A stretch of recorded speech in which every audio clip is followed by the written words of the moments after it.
to buy fuel to run the DCE vehicle, let alone to send your staff to go for monitoring. Mr. Speaker, we approved this Assembly's common fund formula in this House.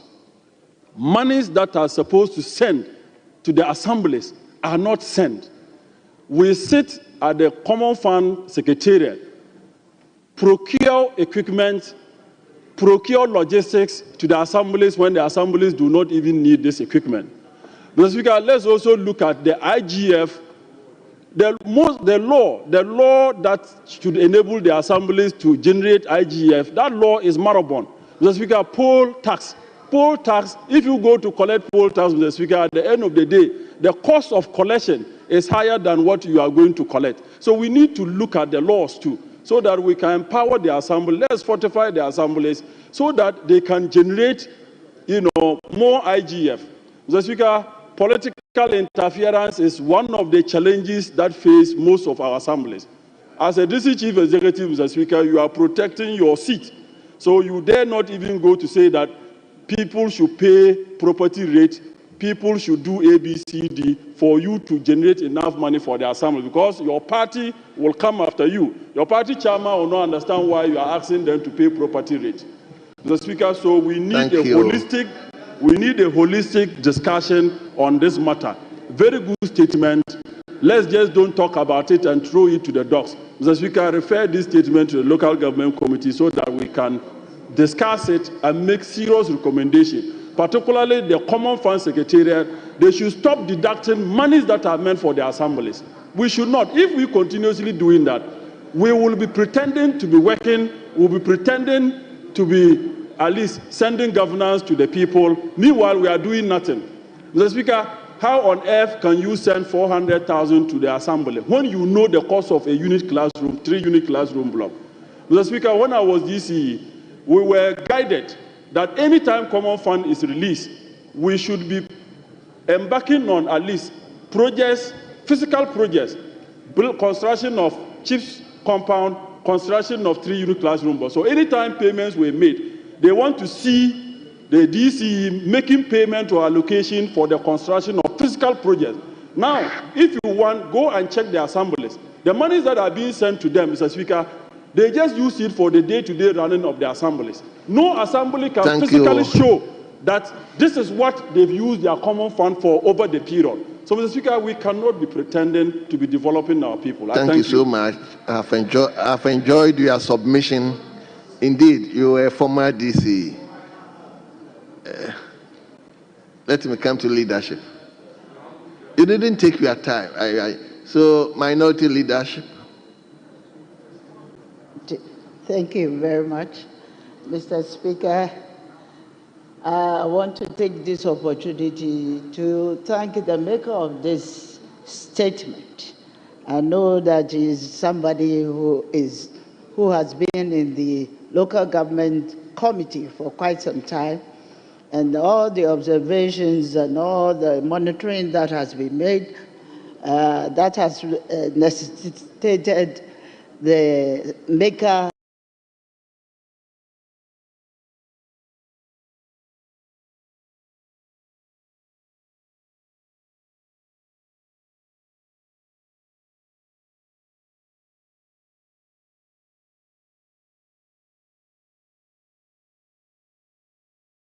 necessitated the maker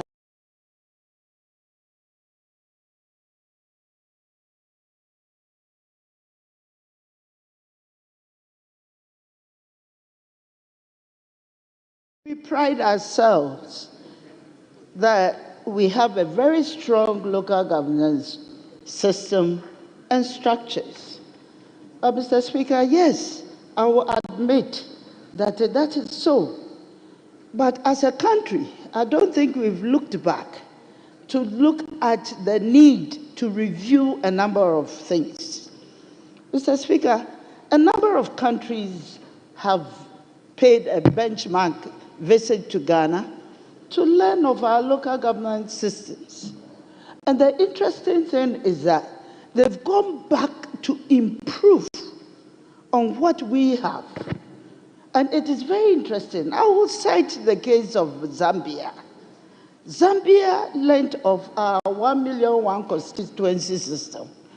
In order to progress development, what Zambia has done is to set up a development committee. And that development committee, you have representatives from the local government, from the district assembly executive, you have a representative from the MP of the area, you have representatives who are stakeholders, who come together, plan what has to be done within the municipality or the district, and then ensure its implementation and execution. Mr. Speaker, because of that, you can visibly see development taking place in Zambia as we speak now, because it has been devoid of a chief executive undermining the MP. It is devoid of the MP quarreling with the chief executive for non-releases of funds. It is one good structure which is enhancing development within the Zambian country. It is something that we should pay attention to and try to improve on what we have. We can't always sit down and pride ourselves and say, oh, we have the best, when we are not reviewing. It is important that we review the structures, the systems that we use to operate. One thing, Mr. Speaker, that I would want to discourage, I don't mind how people look at it, is to look at the system of paying unit committee members. Please, they work within a very small area where they are the monitors of how the communities are developing. It is important that these people they don't incur any cost.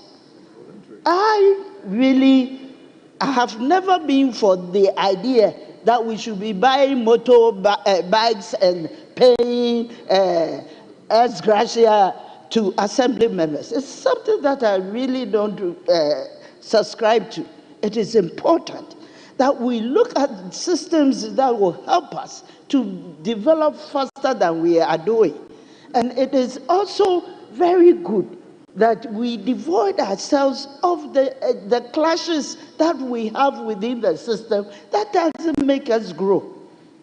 The chief executive of that particular municipality has a singular responsibility to ensure that you mobilize funds to undertake other responsibilities of the municipality, and not for development. The development has its own committee that pursues the development agenda. With these few words, Mr. Speaker, I thank you for the opportunity. Thank you. Yes, Majority Leadership. Mr. Speaker, thank you very much for the opportunity. And let me thank the makers of the statements. I think it's very important that they brought this issue to the fore, and we can't exhaust it today. So going forward, we need to avert our minds to issues raised in those statements so that we can at least start implementing some of the proposals put forward before us. Mr. Speaker, before I touch on the statement, the issue raised by the Deputy Minority Leader in respect of the payment of unit committee members, assembly members, and the rest. In the NDC manifesto, we did promise that we'll give some allowances to the unit committee members and then the assembly members. Because the issue is, we are not taxing them to collect data, deaf and BEF, from their communities. So even if they are to forward this information through text messages, who is going to take care of the data that they are going to use to send this information? If they are to travel to the assemblies, who is going to pay for the fares? So at least if there are some motivation, it will let people also give out their best. Assembly members attend meetings, and the DCs will tell them there is no common fund. So even the allowances, the 150 cedis or the 100 cedis they're giving them, they can't pay. Some will run to 3 or 4 months before they can even find money and give to assembly members. So the next sitting, if you invite them, they will not attend the meetings. So these are some of the issues we need to have a very better understanding and put it before all of us, especially after the presentation of the budget. The formula will be presented to us. We are going to approve the formula. Leader, you are aware, even in the formula, about 50% of the allocation is disbursed in Accra here. Care lepers, youth development, school feeding. So in the Constitution, Article 252 is telling us that we should transfer not less than 5% to the local assemblies for development. The question is, do they get a 5%? Even from the finance ministry point of view, sometimes they transfer 3.5 or less than the 5%. We have promised to transfer 7.5%. It is in our manifesto. So help us to walk the talk, and let's make sure the 7.5 gets to the assemblies so that they can use these monies for local development. Mr. Speaker, I was a member of the local government committee. We were given an assignment to tour the whole country to monitor projects. That was the past 4-5 years ago. Leader, we went to Volta region, Eastern region, Ashanti region, and Western region. You go to the assemblies and you identify a project. You ask them, who is the contractor? They don't know the contractor. Who is the consultant? They don't know the consultant. What is the project cost? They don't know. And the DC will tell you, we have invited them for a meeting, and they don't want to even attend our meetings. So who is supervising the work? Meanwhile, the structure is developing at this municipality, but he doesn't know the contractor. So if there are defects, how do you correct it? So we are doing decentralization, but we are holding back the activities of the local assemblies. We sit in Accra, award contract, make payments in Accra, and the people at the assembly, sometimes they don't even need the project. They have their own needs.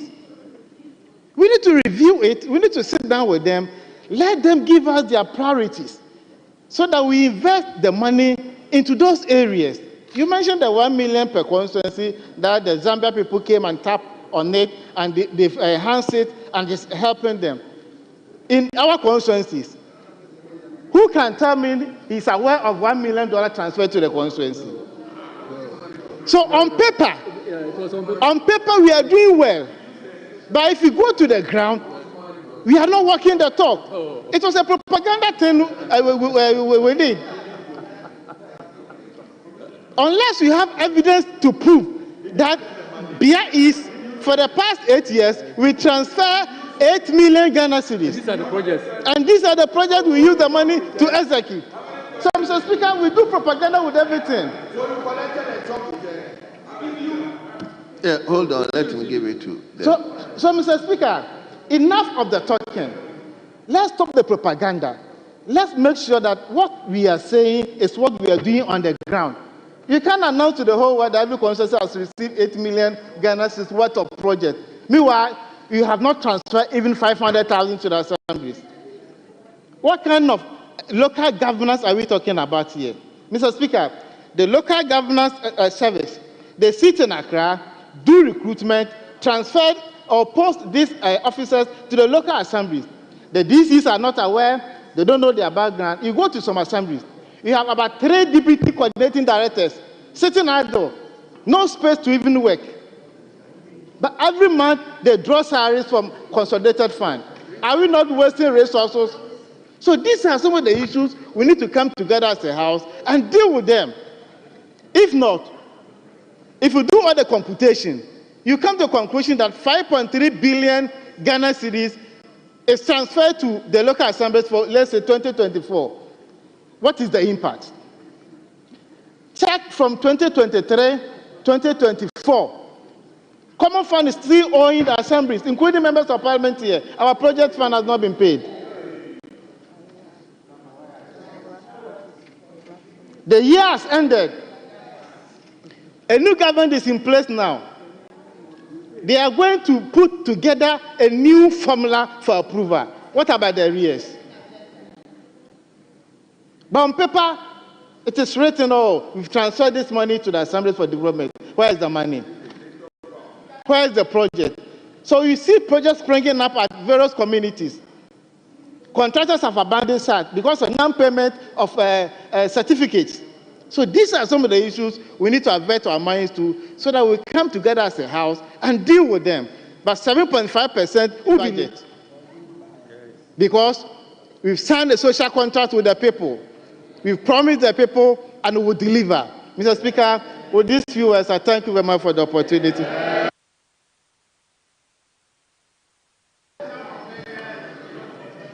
You want to speak? It's just a matter of information. It's point of information. Point of information? Yes. But I gave you the floor. You didn't speak. No, it was because of what he said.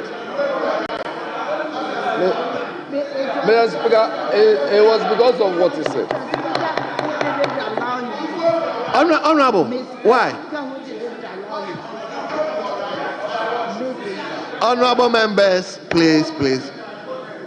Mr. Speaker. Yes, leader. The point is, yes, you wanted to raise a point of order whilst he was speaking.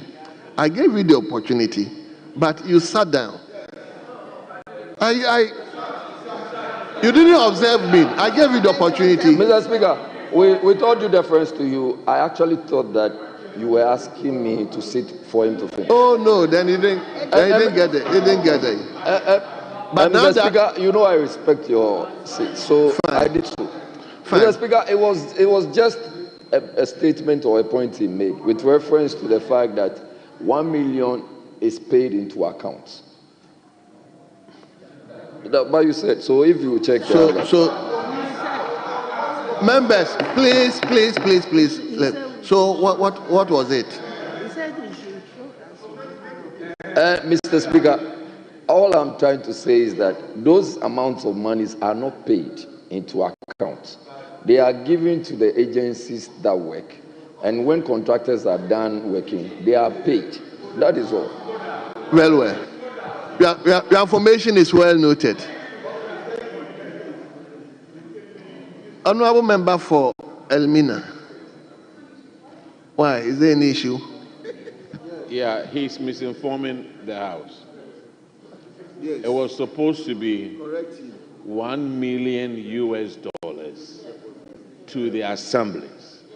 I was in Cape Coast when the former vice president came over there and told us over there that those assemblies should run to Accra and that the money was there. And if you don't go and collect the money, they will spend it in Accra. Yes, you lied. Thank you. That's what he said. Thank you. So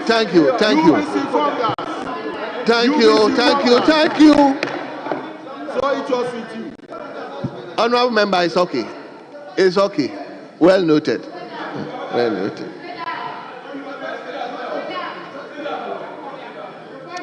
Mr. Speaker, the vice Let me give president the is point not to here read your statement. to speak for himself.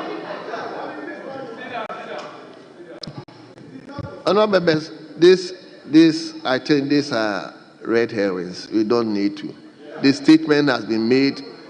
It has been contributed to, and I think that is that. We don't need to move outside the jurisdiction. So, honorable members, let's take the next statement from honorable member for Tafo. Honorable Vincent Safwa is going to talk.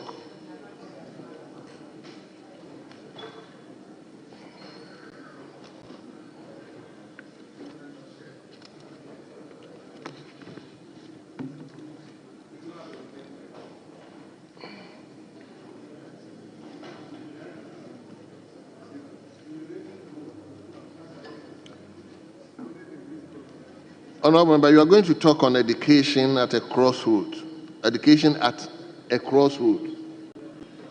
Safeguarding progress in Ghana's educational sector, presented by Honorable Asafua.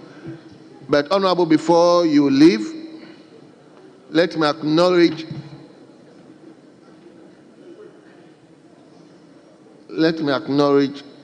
our children from Amasaman.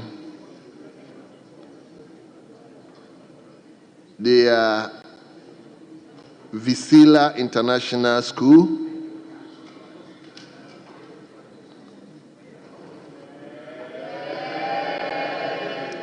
They are being led by Richard K. Miriku, who is a teacher in the school, and the school is located at Amasaman constituency. Amasaman, where is the MP? Yes, the MP is here. Yes. Yes. That's their MP. Yes. We are happy to see you here. I believe you are monitoring and studying what is going on here. Committee. And that development committee, you have representatives from the local government, from the district assembly executive. You have a representative from the MP of the area. You have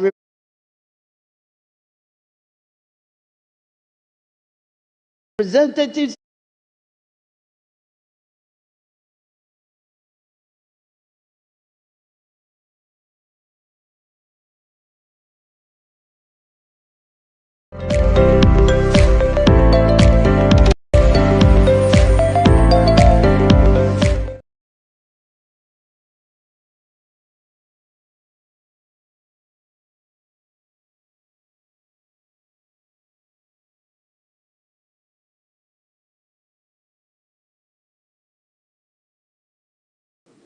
in education. It be International Day of Education, Teachers' Day, or commemoration of groundbreaking policy-informed learning. Societies build their progress. In Ghana, our educational journey has been marked by reforms and innovations designed to ensure access, equity, and quality. Policies such as the free senior high school education and the expansion of STEM, science, technology, engineering, and mathematics education, and securing the country's future. It is within this context that we approach the recent decision by the government to establish an 8-member committee to organize a national education forum. Mr. Speaker, the National Education Forum is not a novel concept. It has historically served as a platform for engaging policymakers, educators, civil society, and stakeholders on critical issues affecting Ghana's educational landscape. However, the value of such a forum is ultimately measured by the quality of its recommendations, and more importantly, the government's commitment to implementing policies that uplift rather than destabilize the sector. We must also be mindful of the history, purpose, and outcomes of such engagement, particularly when they are convened under an administration whose track record in education policy has at best been inconsistent. Under the previous administration, education was not merely a subject for discussion. It was a priority for transformational action. Our government took bold, decisive steps to expand access, ensure equity, and improve quality, leading to some of the most significant educational reforms in Ghana's history. Some key policies implemented include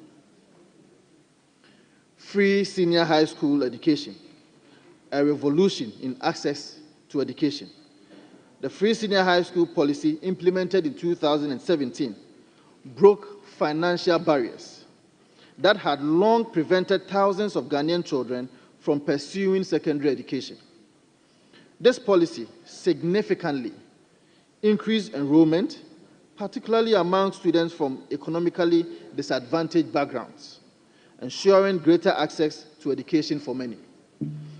The policy's impact is evident in the record number of SHS graduates progressing to tertiary education, affirming its role in shaping the future of our workforce and national development.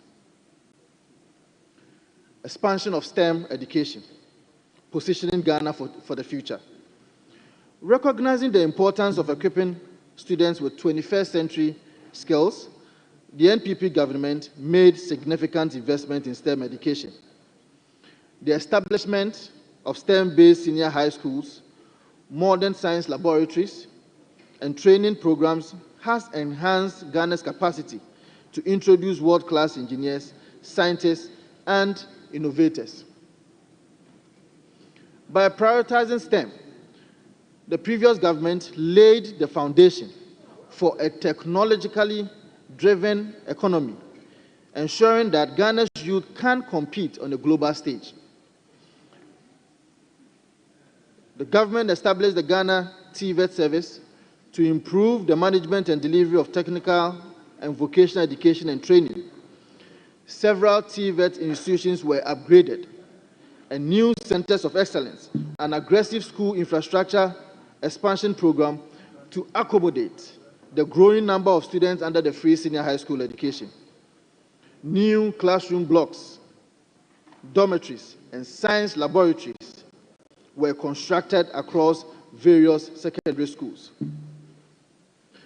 Mr. Speaker, to track and improve learning outcomes at the basic school level, the government introduced the National Standardized Test to assess primary 4 and 6 pupils. The policy ensures early intervention for struggling students and provides data-driven solutions for improving literacy and numeracy. Mr. Speaker, the government must unequivocally assure the people of Ghana that this initiative is not a smokescreen for reversing or diluting these landmark policies. Let it not be said that the certain government came to tinker with the free senior high school policy under the guise of review, leading to cost sharing that undermines accessibility. Reduce investment in STEM education, which would slow Ghana's progress in technology and innovation. Weaken TVET reforms, reversing the strides made in equipping the youth with employable skills. Mr. Speaker, education is not a partisan experiment. It is a national imperative. The reforms we undertook were not accidental. They were deliberate, strategic, and backed by evidence of their necessity and success.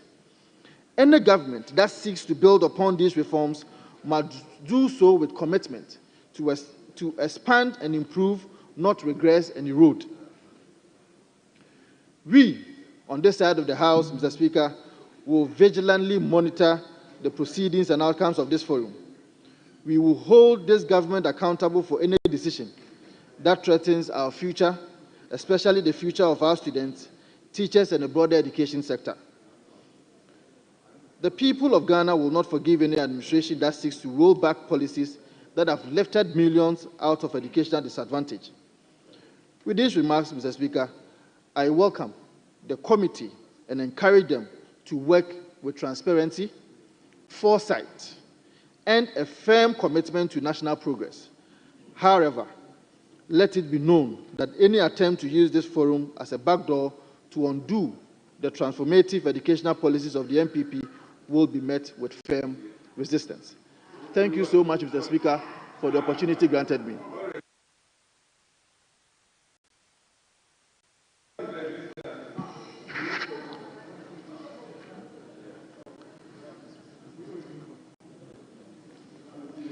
Yes.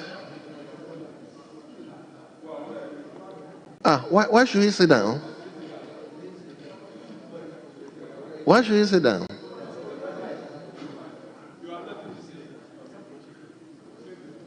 Yes. Thank you very much, Right Honourable Speaker.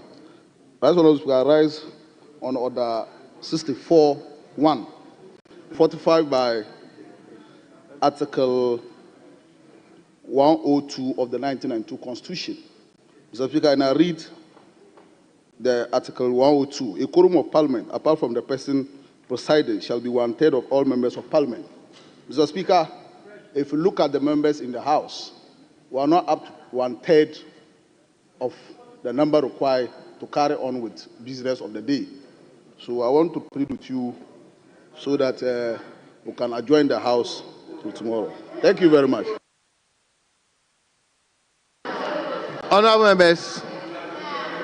Honorable members, please. Leader,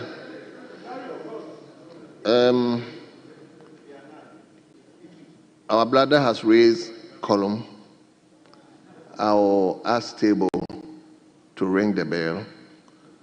Whilst he's ringing the bell, I will invite Minister for Lands and Natural Resources to read his statement.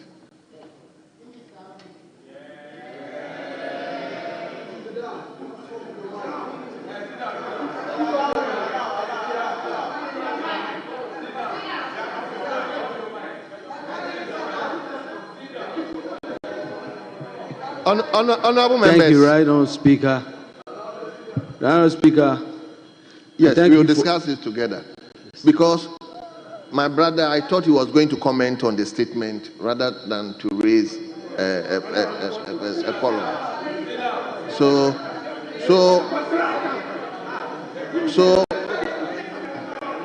the rules of this House does not allow this.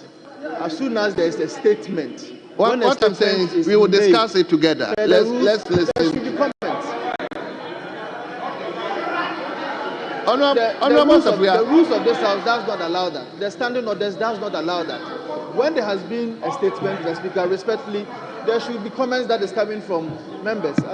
I'm saying I'll give you time to discuss it. Thank you, Right Honourable Speaker. Honourable Mahama, I'll give you time to make your contribution. Let's listen to you. Thank you. I'll give you time to make a contribution. Yes. Thank you, Right Honourable Speaker. Here to give a statement on Ghana's forest reserve, the state of Ghana's forest reserves and water bodies. Right Honourable Speaker, thank you for the opportunity to address this August House on the pressing issues facing our nation, particularly the devastating scourge of illegal mining, commonly known as Galamsey, and its catastrophic effects on our precious forests and water bodies. I stand before you today not only to provide an update on their situation, but also to outline the solutions you have identified and the expedited actions we are taking to address this national emergency. I'm also here, Honourable Speaker, to solicit the unwavering support of this House and honourable colleagues to join me in this fight. This is not a battle for one individual, but a collective struggle that demands unified efforts to achieve meaningful and lasting solution. Honourable Speaker, Ghana boasts of a total land area of approximately 23.8 million hectares.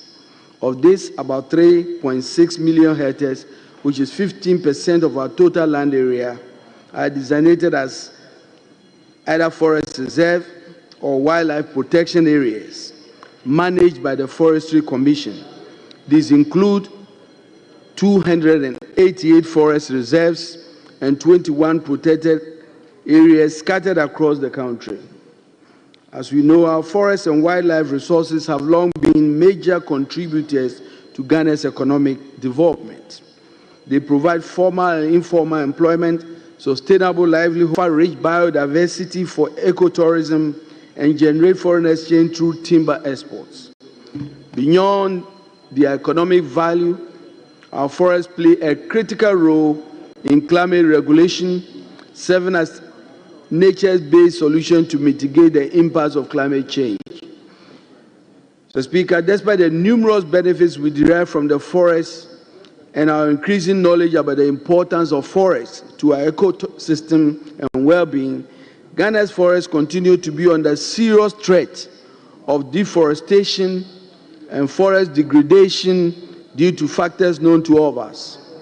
Ghana is currently faced with an unprecedented threat to our forest resources and water bodies due largely to illegal small-scale mining activities. This situation has assumed crisis proportions with their national security and public health consequences that require immediate attention. Honourable Speaker, it will interest you to note that out of the 288 forest reserves that I have mentioned, a whopping 44 of these forest reserves are under serious attack by illegal miners, and an estimated area of over 5,000 hectares has been devastated. And to put it puterially, about 7,000 standard football fields is what I'm talking about. That has been devastated. 7,500 football fields gone. This is mostly occurring in these specific areas. One in the Ashanti region, the Bakwai, in Kawie, in the western region, Takwa, Dabuasi, and in the western north, Bibiani, Enche, and Juaboso, especially. Mr. Speaker, the approach adopted by illegal mining gangs is quite alarming and frightening. They are heavily armed with sophisticated weapons and very violent with large numbers of excavators, making it extremely difficult for forest guards and the rapid response team to control them, since they have no sophisticated weapons to control them. Over 9 out of the 44 forest reserves, and Mr. Speaker, this is very important, over 9 out of the 44 forest reserves have been completely taken over by these illegal mining thugs with impunity, and the Forestry Commission no longer have access to these forest reserves. This situation is dire and must be condemned by all citizens of Ghana.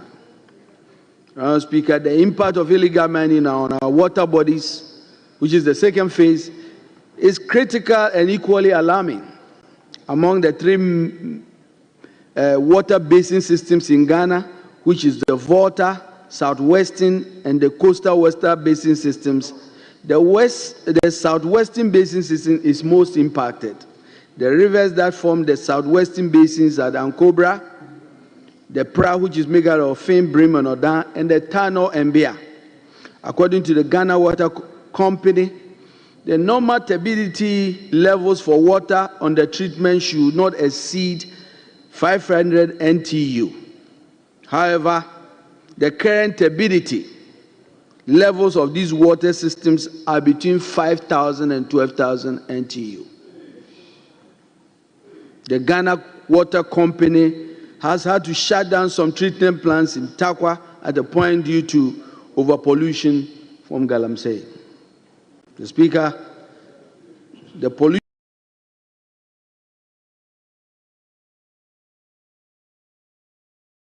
contaminated with toxic hydrocarbons and used recklessly by these illegal miners. This is utterly unacceptable. We cannot afford to reach a point where access to clean potable water becomes a daily struggle for citizens. Mr. Speaker, this is the grim reality of the state of our forest reserves and our water bodies. This is indeed what we have inherited. It is a legacy of environmental degradation that we must confront head-on as part of His Excellency President Mahama's Reset Ghana agenda. The outlook is undoubtedly bleak, but we are resolute in our commitment to reversing this crisis with your support. In line with this Reset agenda, I wish to provide highlight of some short, medium, and long-term measures that we have embarked upon to address this situation. In the short term, Mr. Speaker, we want to clear all water bodies from illegal mining activities through the use of river gas under our Blue Water Initiative. Details of this initiative will be provided during the launch of this initiative in the coming weeks. 2, engagement of stakeholders at all levels. Among other things, the intention is to strengthen our regulatory and law enforcement regime and get the buy-in of stakeholders on measures being pursued. And all the stakeholders must include our traditional authorities, municipal district authorities, civil society groups, our members of parliament, security agencies, state regulators, the judiciary, and here we will talk about the numbers. In the last few years, the numbers for prosecution for illegal mining is not very encouraging. Out of over 800, the number we had for people who have been prosecuted was less than 40. And so we need to look at that area as well. This is the reason why I'm here today, right on, Speaker. I wish to seek your commitment and the commitment of the leadership at all levels, including all political parties, including my friends on this side and my friends in the majority as well. We have to collectively fight this. The Speaker, another short-term measure is that I inaugurated a working group of experts on Wednesday, the 12th of February 2025, to undertake a review of the mining sector and licensing regime and recommend immediate radical reform to sanitize illegal mining activities within our forest reserves and our water bodies. And our committee is expected to submit its report by the end of the month. Mr. Speaker, we are also collaborating with the Ministry of Environment, Science and Technology and actively discussing modalities for revoking LI 2462 to establish a more responsible legal framework for small-scale mining in ecologically sensitive areas. Mr. Speaker, our short to medium-term approach is to roll out the government's Tree for Life reforestation initiative.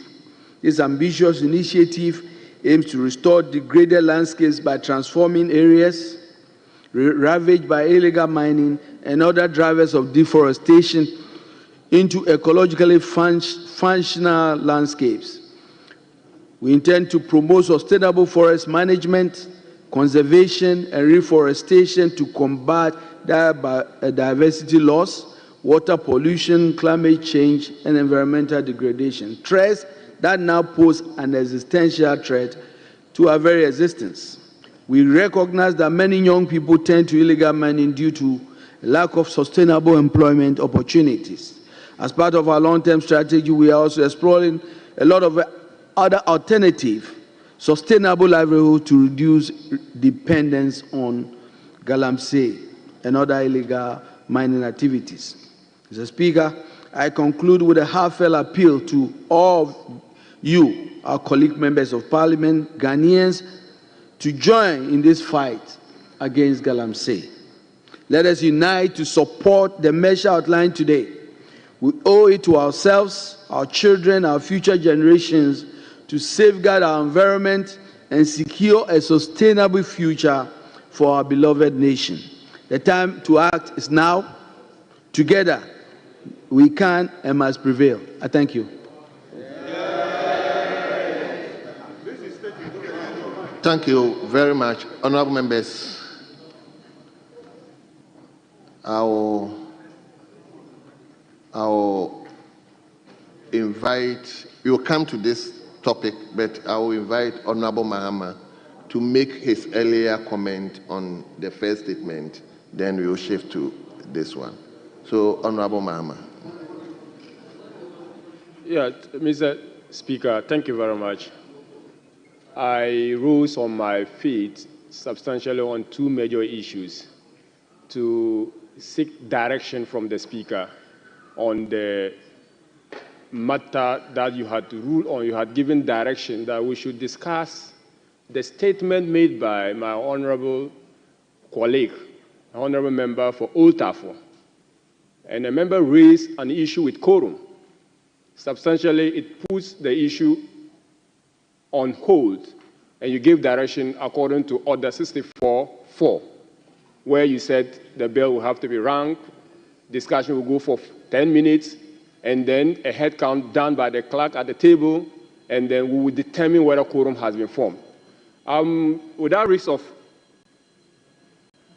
Mr. Speaker, I don't want to risk a discussion that will not be captured as part of the official proceedings of the Honorable House. member, I've given you the floor. I want you to comment on that statement.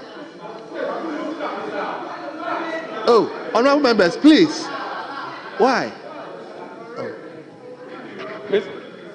Mr. Speaker, I would comment on that, but I feel like it's procedurally right to bring that to your attention. Honorable Mahama, if you don't have comment, please, then I will give the opportunity to somebody else. I have a question. I have a comment, Mr. Speaker. I have a comment, Mr. Speaker. So comment on it. Leave the rest of the procedure to the chair. You comment. I've given you the. Thank you very much, Mr. Speaker, for that direction, but I was just trying to help guide the chair. Mr. Speaker, the maker of the statement brought to fore issue about education and education at the crossroads. He highlighted some of the teething issues regarding Ghana's educational system. He also brought to our attention some of the sterling, most innovative and cut-edging educational initiatives that were initiated by the former president, Nana Addo Dankwa Akufo-Addo.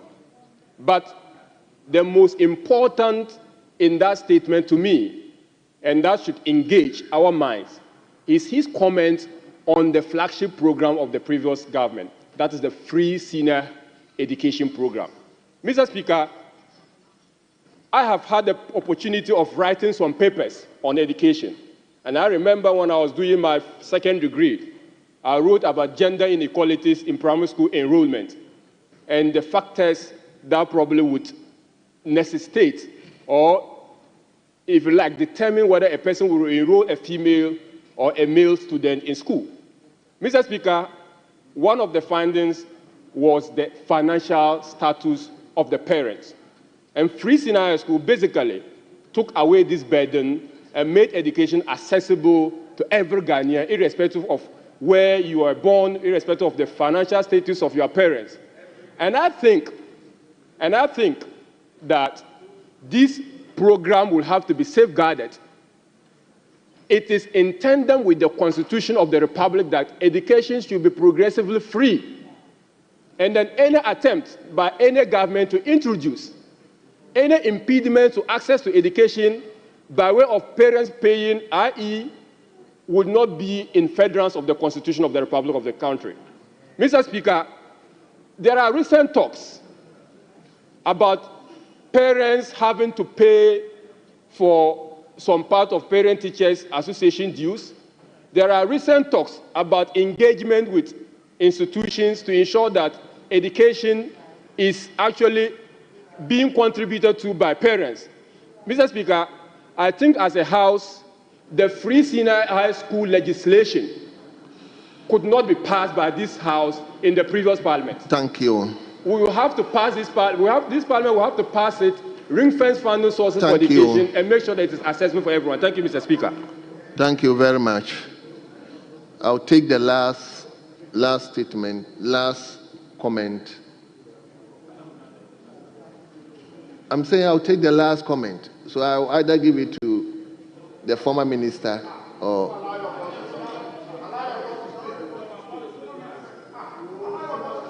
Please, I'm saying last comment. I'm indulging you. Indulge the two of us. With respect to your office, Mr. Speaker. Please. We all know that the statement that has been read are very important statement that we need to discuss. But our own colleague raised column, so the 10 minutes I have to make sure that please, I'm going by my own time.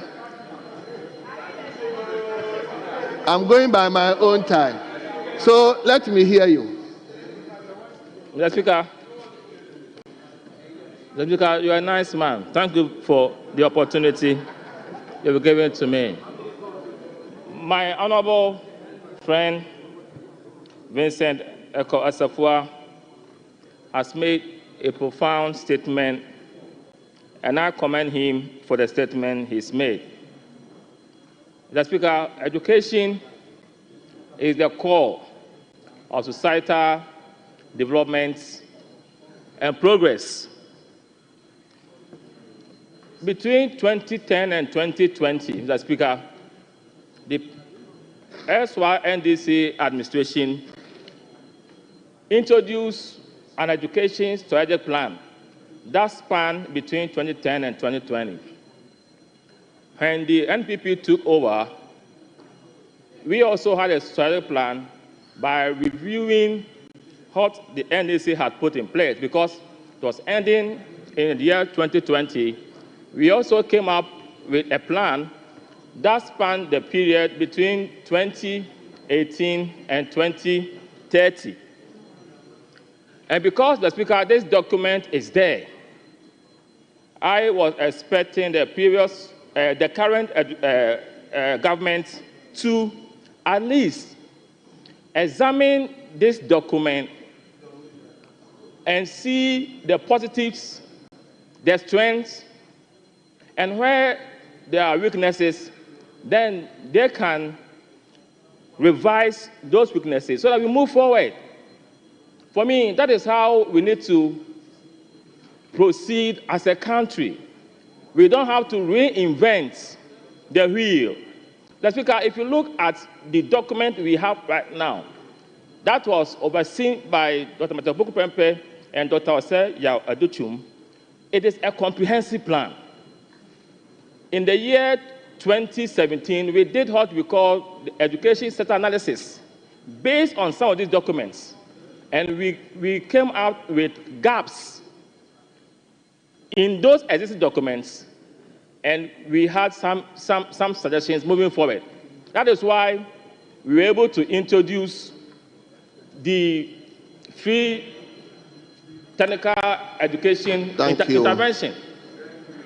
The point I'm making is that through the gaps, we realized that technical education was a way that we need to pursue. Thank you. And we've done that. At a free education and all that. But as we speak, this government is having a stakeholder engagement in the Volta region. Thank you. And the idea, Mr. Speaker, please give me a second to just conclude. And the idea is to come up with a new paradigm. But I'm saying that what is there is enough. Thank you. What we have right now is enough to help this country to move forward. Thank you so much. They can't reinvent Thank the wheel. you so much, They should Honorable follow the innovative Dr. interventions Thank you. that the MPP government put in place. Thank you so much. My good friend Hannah Dusu, that I respect so much. Please respect me. I'm your friend. I'm your friend. Mr. Speaker, I know how Hannah Dusu, the new education minister, Honorable will do members, right. please, don't do that. Allow me in, please. Allow me in, please. Mr. Yes, Speaker, Honorable, conclude my for point me. is that the current education minister, I know him. I know that he is capable and will do right. But I would just advise him as a very good friend to look at the innovative interventions that we roll out and just add on to it. Thank you. And that will benefit this country Thank you. and our children. Thank you Mr. so Speaker. much. I hope initially you said you wouldn't contribute. Yes, I want to finish that one, then I come to. Yes, Honorable Minister. You wouldn't catch my eye again. Mr. Speaker, thank you for the opportunity. I want to commend the statement by my colleague, Honorable Vincent Assefu of Old Tafu, for commenting on what is going on in Ghana at this time in terms of the committee looking at the future of education in our nation. Mr. Speaker, developing a country requires a certain kind of education regime. Other nations have done it, and Ghana can do the same. It's not by accident that China set a goal of producing 50,000 engineers, moved it up from 50,000 to 200,000, and now they have 800,000 engineers coming out of their colleges and universities every year. The purpose of education is so critical. It's not just education. Education must be a system that moves us from point A to B in terms of socioeconomic transformation. Education must be done in such a way that we are meeting requirements of the fourth industrial revolution. That is why I'm proud of what Nana Addo Dankwa Akufo-Addo was able to do in education. When we realized that our nation was paying lip service to the so-called 60-40 ratio, where we've always said that in the universities, we are going to produce 60% of our graduates at STEM-related fields, 40% in the humanities. Then you look at the number and realize that the high schools, you have only 12.5% of your students doing science. How do you change 12.5% to 60% when they move from one level to the other? That is what led us to the innovation of pre-engineering programs. As I speak with you, UMAT has been able to create a pre-engineering program. This year, over 300 students were admitted to the pre-engineering program. These were students who did general arts, who did visual arts, who did home economics, but have a desire to change and add to our STEM-related numbers. They couldn't even admit all the students. This innovation is working. We have model junior high schools focused on STEM. We have Accra STEM Academy educating students from kindergarten to high school. Many things have been done. I pray that government is a continuum. The new government will look at the innovation, the creativity in education, and continue the trend to move Ghana forward, so that what we've not been able to do for 60 plus years, we can do in our generation. I think the legacy should be for us all, that during our time, we took on education and changed it and made it better for our nation and transform our fortunes. Thank you, Mr. Speaker. Thank you very much. Now, please, let me turn to the statement the minister responsible for lands and natural resources made. So, I'll come to you.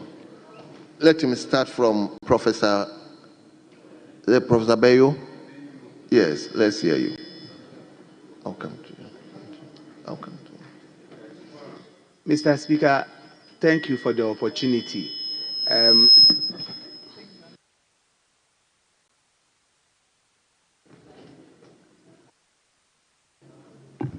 Mr. Speaker, thank you for the opportunity. I wanted to correct something for the purpose of the Hansard. Are you commenting or... Mr. Speaker, please, if you are not commenting, let me give the opportunity to somebody, a prof. Yeah. Because I think we've already gone past that. Yes, Honorable Member for Bolbamboy, the Deputy Minister designate responsible for the same. Mr. Speaker, I'm grateful for this opportunity. Mr. Speaker, let me thank the Honorable Minister of Lands and Natural Resources for a very brilliant statement that he has just made this afternoon.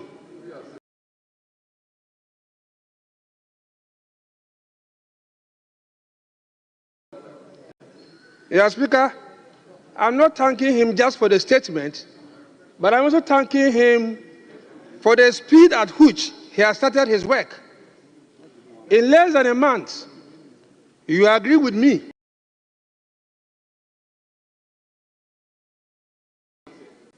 that he's moving at a speed, and that if we will support him, the challenges that we are being confronted with in this sector will be a thing of the past.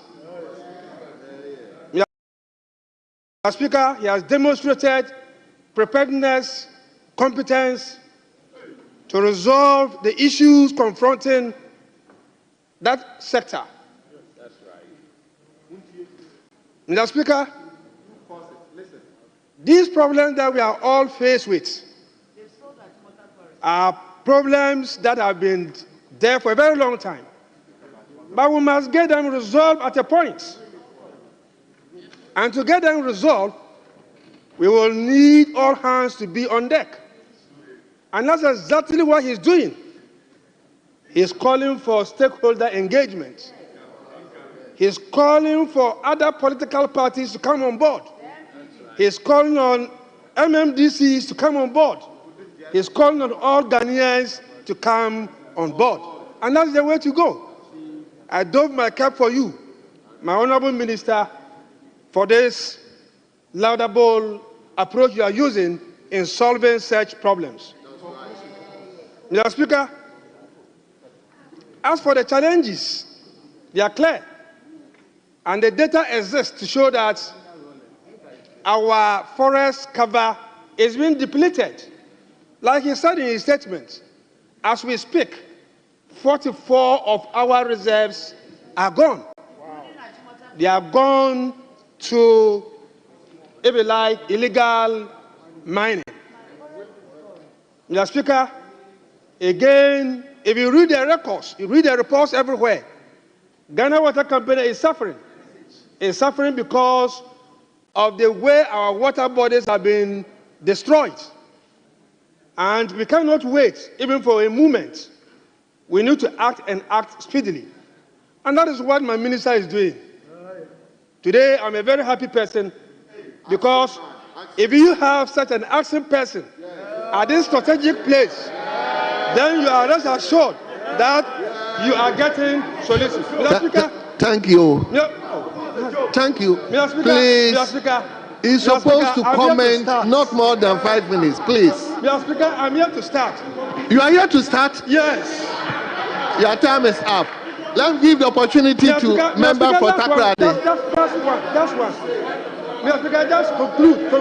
Okay, in conclusion, In conclusion, my minister spoke about the use of water guards to ensure that our water bodies are protected. Mr. Speaker, he discussed something with me, and I think it's important to mention it here. He's saying that he is going to use the 24-hour economy to ensure that these water guards are going to run the concept of 1-3-3. One job, 3 shifts, 3 people. Thank you. Yes. Let me come to honorable member for Takrady. Thank you, Mr. Speaker, for this opportunity. I also thank the minister for coming to this house to solicit the support of Parliament for this fight. Mr. Speaker, this fight is not an easy fight. He knows it. In his own constituency, he knows it. That's a very big fight. And when you start fighting them, I still remember when President Mahama was in power and the Frimpong Boateng report came, they said the president, who was the custodian of all the gold in this country, had a Galamsey site. They also started touting that the president, Nanado, is involved in Galamsey. The minister for lands, same. And then my good self. Mr. Speaker, the reason why I'm saying this fight, Mr. Speaker, honorable member, please. I want us to be guided. Honorable members, please. No, resume your seat. Mr. Speaker. Honorable, resume your seat. Mr. Speaker. Honorable member, hold on. Okay. Hold on. Honorable member, please, let's be guided with our own standing orders. The minister came with a statement. Our duty is to comment. And we are guided by 935. I mean, we don't have to comment in such a way that you degenerate into something else. Oh, Mr. So Speaker, please, I was only giving a precedent. Let's be guided, to please. support the fight against Galamsey. Mr. Speaker, I still remember I was in the region when the chairman for the journalists against Galamsey sent a message to the Minister for Lands, and it was passed on to me to go and fight a Galamsey site on the river in Impoho. Immediately I finished the fight, within 3 days, the guy is recorded on tape, and he said that I'd collapsed in a hospital, and my 17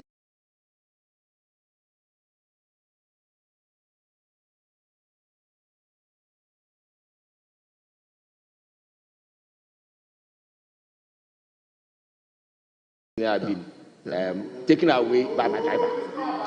Honorable members, please, let's listen to him.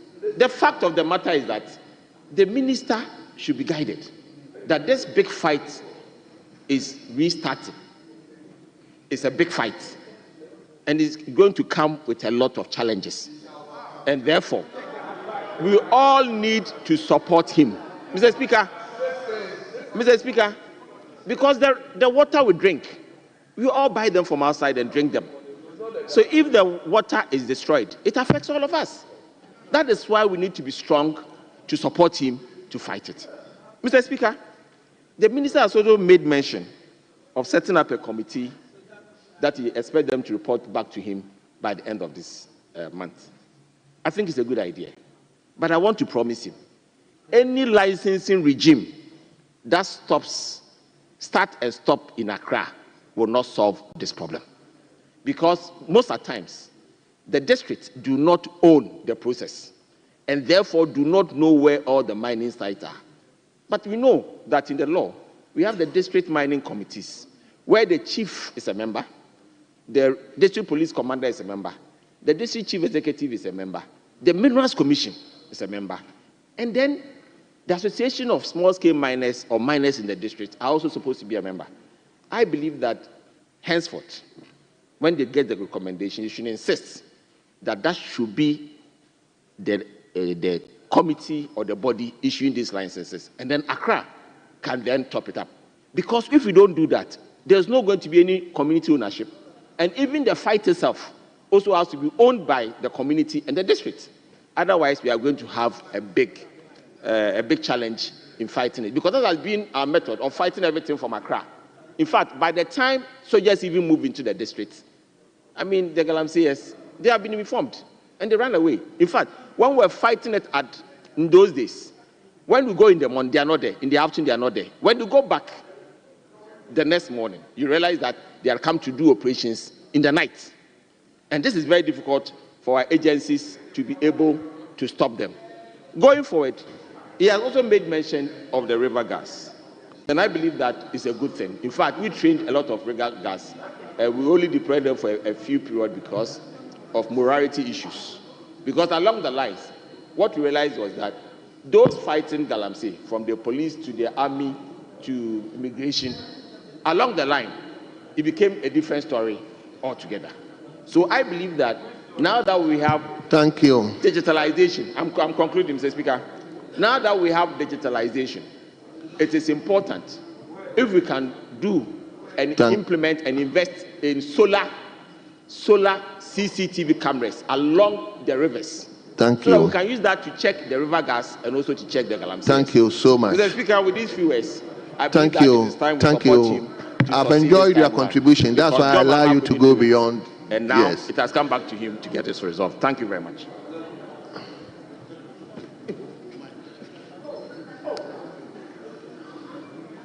Yes. Yeah. Thank you, Mr. Speaker. I thank you for the opportunity. I realize that so many people were competing for your eye, so I'm thankful that you caught me. Indeed, I just want to make a short comment, and I'm guided by Order 93.4 that I shouldn't go beyond 5 minutes. And I'm also guided by the fact that I am actually making a contribution to the education part of what was presented. I am not going to talk about Galamsey. The part that was done by Honorable Asifua. Honorable member, please, that one is over. Yes, my brother, let me hear you.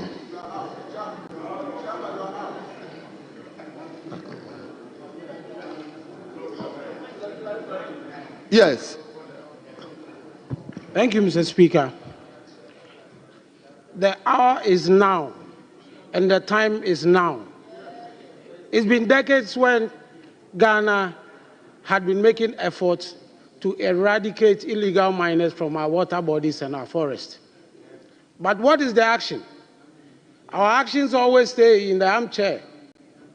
We speak it like poets, but when it comes to the action, we are divided in how to curb this menace. We started even commenting on this beautiful statement by going politically. How then will a divided house be able to train its children? Mr. Speaker, my little advice to us all, including myself, is that until we become one and frown upon the activity itself, we cannot curb it, because it is us who are admitting the very people there. The youth we see there are the people who are unemployed because they don't have a job. They would find every means, and you are not able to restrict them from going there. If we start making conscious efforts to pull out the youth from those sites by giving them something to do, I can give you a typical example. The youth you see in the trenches there, muddying the waters, most of them might have come from Afram Plains North. Because they have the experience of the waters, and because they have nothing to do in their constituencies, and nothing is going on well with them, they end up trying to look for quick monies. The machines that dig the hole do not muddy the waters like the young ones who go inside to turn it over again. I urge us all, both all the ministry, youth, sports, agric, lands, to come together, environment, and withdraw the youth from the sites. Then we can know the masters who put the youth there. That is only when we can stop Galamsey from our side. Thank you, Mr. Speaker. Thank you very much. Let me come to Okankwe Central. Thank you very much, Mr. Speaker. To add my voice to the comments on the floor on the statement ably made by the Minister responsible for lands and natural resources. Mr. Speaker, I believe Galamsey issues or issues with regards to mining in our forest reserves, on our water bodies and what have you, has become a serious national security issue.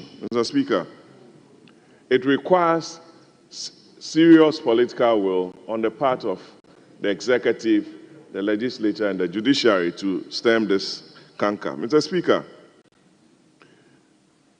people in our communities are seriously trading off cocoa farms for the Galamsey menace to continue there. Mr. Speaker, why would they do that? It's because of our quest for money. In this country, we hail people who hold money without even asking the source of the money. We'll go, we've all benefited from cocoa money, it's taking us through scholarship and education and what have you. But now you go to your village and they are ready, the chief, your elders, family heads are ready to cede off the farms that took care of them to illegal miners. Mr. Speaker, if you read the NDC manifesto, paragraph 4.3, pages 110 of 200. It has about 18 policy interventions on the extractive sector. It's in their manifesto. And I'm asking myself, how long would it take Kofi Boah and his team to implement those schemes or measures? Mr. Speaker, it's not going to be easy. It requires a serious hand with a tough skin to go after these illegal activities. Mr. Speaker, Kofi, you'll be tempted. Your colleagues will be involved, both sides. They will come to you to plead with you. No, you'll be tempted with it. Having gone after people, you talked about only 40 people being prosecuted. Yes, the courts are there to protect the liberty of the individual. Majority will tell you, it takes a long time to convict an individual. It's part of our criminal jurisprudence, Mr. Speaker. So if you've come here to read this beautiful statement, we'll be watching the space for the implementation, because you are talking about decentralizing illegal mining, setting up small, medium, and large scale. I've read it. But your own members, both sides, will come to you, Kofi, for favors. You have to take a very strong step on suspending the issuance of licensing. Make sure that the proper demarcations are made. Make sure you visited almost all the sites. We are talking about over 3,000 illegal mining sites. How are you going to patrol it? You don't have the technology. We will be listening to the minister on the 10th of March on your budget. We'll be looking at the budget lines to support you in this fight. And we don't want you to come here for your ministry's budget approval and say that, oh, we requested for $500 million, we've been giving 100 million. We'll be listening to you, Kofi.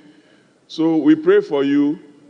I know you have the heart, but get the resources and the tough skin to fight this. You went to Asante Hene, Otumfo. He gave you a good advice. All the chiefs, you went to the Western region with the president. We monitored you. Your constituents are involved. How are you going to fight it?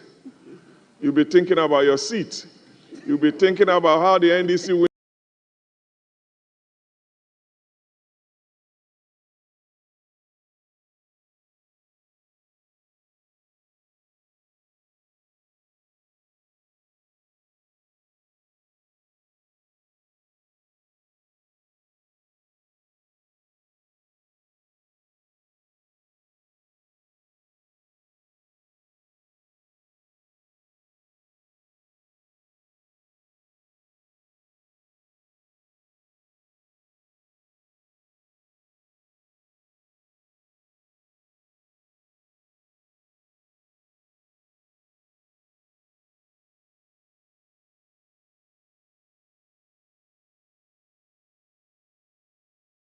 The next elections, God forbid. Why? God forbid to. Why challenge Kofi, so I believe the House and the country is solidly behind you, because you mentioned about the turbidity levels from 500, it's now over 12,000. The Water Resources Commission will give you all the data. You drive from Cape Coast on the PRA, you get to Ankobra, crossing to your constituency, we always see the water levels. Get the right people to work with. Otherwise, you come here and weep one day and say, little did I know that Sule and his commentary did not help. Thank you. Thank you very much. Thank you. Thank you so much. Yes. Super. After giving you the platform, I hope you wouldn't make unnecessary. So let's hear you. Thank you very much, Mr. Speaker. Mr. Speaker, I was only trying to catch your eye, and I have my eyes. Wait. I was only trying to catch your eye, and so if I had not made the noise, I believe you wouldn't have given me the opportunity. So let me thank you for recognizing me this time around, and also thank the Honorable Minister for this great initiative. This is what we call the resetting agenda. Yeah. Because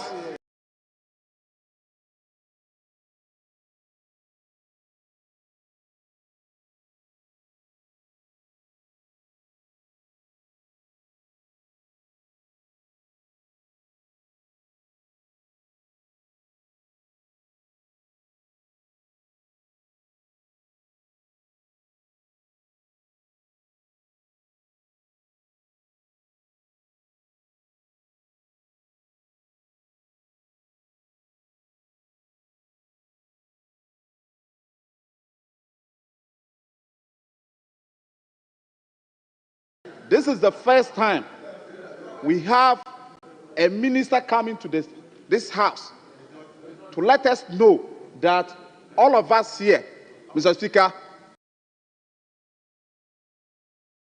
reserves, the mining sector is concerned, Mr. Speaker. Mr. Speaker, the challenge that we are faced with as a country has nothing to do with anybody outside the political class. And I repeat it, I am also part of the people. We all sit here most of the times and pretend and blaming an ordinary youth who is working in Sisala West. A youth living in Sisala West, Mr. Speaker, does not know where a forest reserve in Western region is. And that particular youth, Mr. Speaker, does not know which of our lands that contain either gold or diamond. It is we, the leaders in this country, that recruit these unemployed youth and tax them, give them all the necessary equipment to go and destroy the forest reserves in our country. Mr. Speaker, we were all in this country when media reported that a certain regional minister, driver, took a huge sum of money. Honorable member, please don't go there. I am not mentioning it. I didn't say, Mr. Speaker. As a reporter, media reporter, please, Mr. Speaker. Please, let the comment. I am a media reporter. I am not the one saying Honorable member, please. Mr. Speaker, I am only making reference to a media report.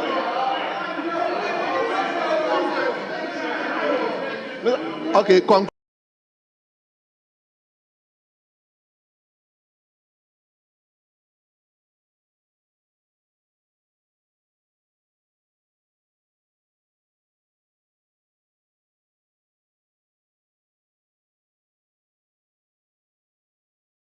Thank you very much. Thank you very much, Mr. Speaker.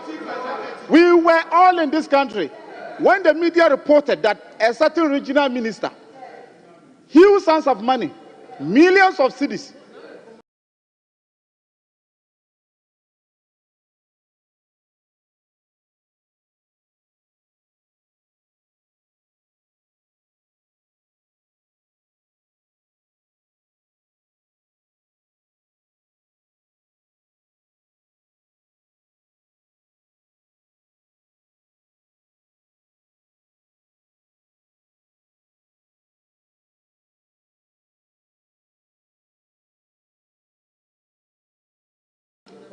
now former regional minister, the driver took the money and absconded. And we're told that those monies were proceeds of illegal monies. Galamsey, Mr. Speaker.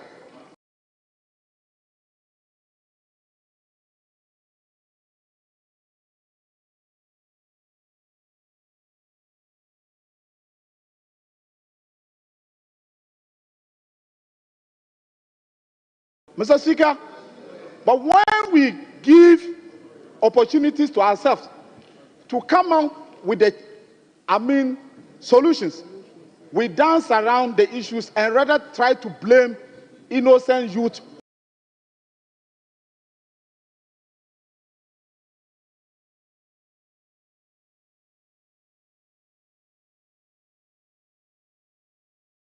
who are looking for employment. Mr. Speaker, I would want to thank the minister for bringing out this issue. Thank you. This time around, engaging all stakeholders, including the members of parliament, thank you. our chiefs, the district chief executives, so that we all come